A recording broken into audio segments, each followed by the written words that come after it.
আলহামদুলিল্লাহি ওয়াহদাহ ওয়াসসালাতু ওয়াসসালামু আলা মান লা নাবিয়্যা বা'দা। আউযু বিল্লাহি মিনাশ শাইতানির রাজীম। ফা'লাম আন্নাহু লা ইলাহা ইল্লাল্লাহ। সম্মানিত দ্বীনী মুসলিম ভাই ও বোন, প্রশংসা আল্লাহর জন্য, শান্তি অবতীর্ণ হোক আল্লাহর রাসূলের উপর সাল্লাল্লাহু আলাইহি ওয়াসাল্লাম। আজকের এই দ্বীনী বৈঠকে আমার বক্তব্যের বিষয় তাওহীদের মূল ব্যাখ্যা অধ্যায়ের আল আহাদ, অর্থাৎ এক, একক, অদ্বিতীয়।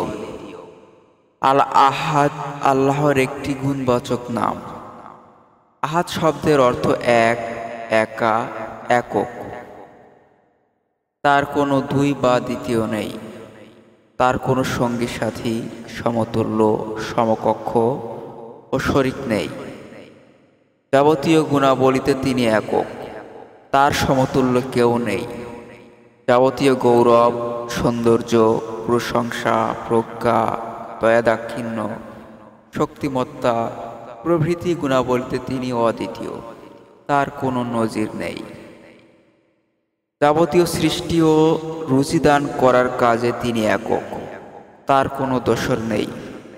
বিশ্ব পরিচালনার কাজে তিনি একক, তার কোনো সাহায্যকারী ও সহায়ক নেই।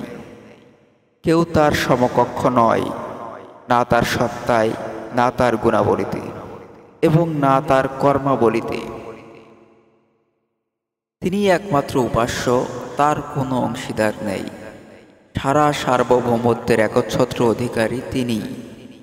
তার কোনো স্ত্রী নেই, সন্তান নেই, তিনি একা।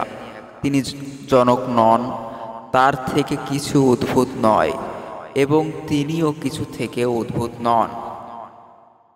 সবাই তার মুখাপেক্ষী, তিনি কারো মুখাপেক্ষী নন। মহান আল্লাহ বলেন, বলো, সমস্ত প্রশংসা আল্লাহরই, যিনি সন্তান গ্রহণ করেননি, তার সার্বভৌমত্বে কোনো অংশীদার নেই এবং তিনি দুর্দশাগ্রস্ত হন না, যে কারণে তার অভিভাবকের প্রয়োজন হতে পারে। আর সসম্ভ্রমে তার মাহাত্ম্য ঘোষণা করো। সূরা বনী ইসরাঈল আয়াত নাম্বার 111। কাফেররা মহানবী সাল্লাল্লাহু আলাইহি সাল্লামের কাছে মহান প্রতিপালকের বংশতালিকা ও পরিচয় জানতে চাইল। আল্লাহ ছোট্ট একটি সূরা অবতীর্ণ করে তার পরিচয় দিলেন।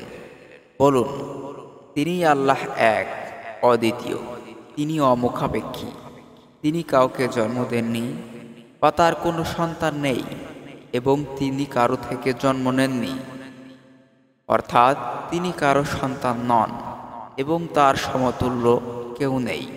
সূরা ইখলাস। হাদিসে কুদসিতে মহান আল্লাহ বলেন, মানুষ আমাকে গালি দেয়, অর্থাৎ আমার সন্তান আছে বলে, অথচ আমি একক ও অমুখাপেক্ষী। আমি কাউকে না জন্ম দিয়েছি, না কারো থেকে জন্ম নিয়েছি, আর না কেউ আমার সমতুল্য আছে। সহিহ বুখারী। তিনি একাই সবকিছু করেন, তিনি একাই যা চান তাই হয়, তিনি একাই গায়েবের খবর রাখেন, তিনি একাই বান্দার রোগবালা দূর করেন, তিনি একাই বান্দাকে সুখ সমৃদ্ধি দান করেন।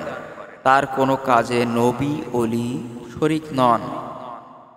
তিনি সর্ববিষয়ে একক ও অদ্বিতীয়, অনুপম ও অতুলনীয়। অতএব তিনি একমাত্র উপাস্য, তিনি ছাড়া সত্যিকারের কোনো উপাস্য নেই, অর্থাৎ লা ইলাহা ইল্লাল্লাহ।